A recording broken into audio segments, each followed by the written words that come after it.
Pasaden martxoaren 31 gertatu zena, Santutxuko prin parkean, eraman gaitu gure buruari galdetzea zer ari garen txarto egiten. Zenbait umeek ez zioten utzi hor beltz bati parkeko txirristan igotzen.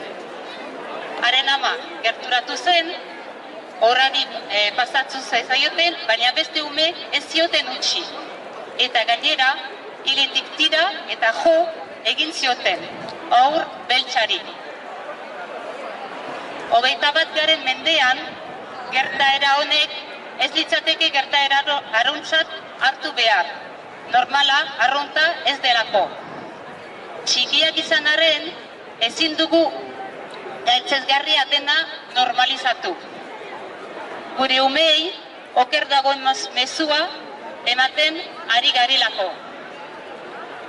Horrean dugun pertsona ez errespetatzea beste jatorri batetik delako.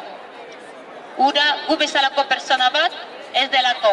Beraz, honen horrean guztiok errazionatu behar gara eta gure elkartasuna erakutsi nahi diegu ume eta bere familia guztiari eta guztiok batera horrelako gertaera berriro ez gertatzeko neurri batzuk hartuko ditugu guztiok batera, horrera.